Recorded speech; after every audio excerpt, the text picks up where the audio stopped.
क्या ईरान के आसमान में अमेरिकी फाइटर जेट्स का दम फूल रहा है? क्या सुपर पावर अमेरिका के हाथ से बाजी फिसल रही है? ये सवाल मैं इसलिए पूछ रही हूँ क्योंकि पिछले 20 दिनों के आंकड़ों ने वॉशिंगटन से लेकर तेल अवीव तक हड़कंप मचा दिया है। दावा चौंकाने वाला है। खबर है कि इस भीषण जंग में अब तक अमेरिका के 16 सैन्य विमान या तो मलबे में तब्दील हो चुके हैं या फिर इतने जख्मी हुए हैं कि अब वो उड़ान भरने के लायक नहीं बचे। और सुनिए, ये सिर्फ ड्रोन नहीं है, इनमें वो शिकारी विमान भी शामिल हैं जिन्हें दुनिया अजय कहती थी। सबसे बड़ी सनसनी मची है F-35 स्टील्थ फाइटर जेट को लेकर।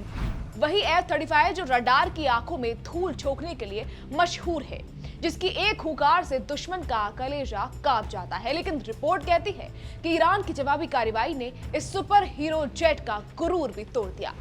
एक अमेरिकी एयरबेस पर इसकी इमरजेंसी लैंडिंग करानी पड़ी। पायलट तो बच गया, लेकिन सवाल खड़ा हो गया कि अगर रडार से बचने वाला विमान भी निशाने पर है तो क्या अब आसमान में अमेरिका का कंट्रोल खत्म हो चुका है? देखिए, ये सब शुरू हुआ 28 फरवरी 2026 को। अमेरिका और इजराइल ने एक साथ ईरान पर चौतरफा हमला बोला। मकसद बड़ा था और अंजाम उससे भी बड़ा, जिसमें ईरान के supreme leader Ayatollah Ali Khamenei की मौत हो गई।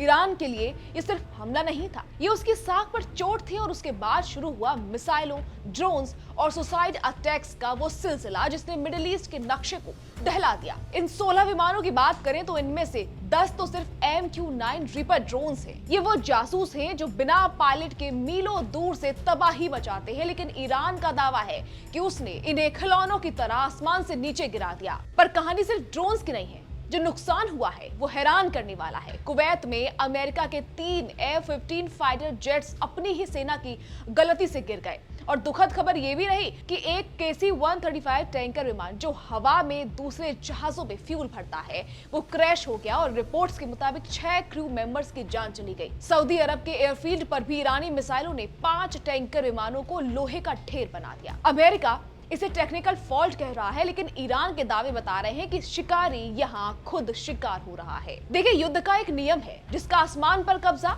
उसकी जीत पक्की। अमेरिका और इजराइल ने ईरान के एयर डिफेंस को मिट्टी में मिलाने की पूरी कोशिश की, लेकिन हकीकत यह है कि ईरान के रडार आज भी एक्टिव हैं। अमेरिकी जनरल्स तभी जुबान में मान रहे हैं कि हवाई वर्चस्व अब उनके पास वैसा नहीं रहा जैसा पहले हुआ करता था। और जानकार कह रहे हैं कि मिशन इतने ज्यादा है, दबाव इतना तगड़ा है और ईरान का स्ट्रेट ऑफ हॉर्मुज वाला चक्रव्यूह इतना गहरा है कि अमेरिका की हर छोटी चूक एक बड़ी तबाही लेकर आ रही है। तो कुल मिलाकर बात यह है कि ये जंग अब सिर्फ मिसाइलों की नहीं बल्कि नर्व्स की जंग बन चुकी है। जहां दुनिया का सबसे एडवांस फाइटर जेट भी महफूज नहीं है, वहां जीत और हार का फैसला कौन करेगा? क्या अमेरिका अपनी साख बचा पाएगा या ईरान इस महायुद्ध की दिशा मोड़ देगा? ये वो सवाल है जिनका जवाब आने वाला वक्त ही देगा। फिलहाल इतना ही। इसके आगे के अपडेट्स के लिए जुड़े रहिएगा।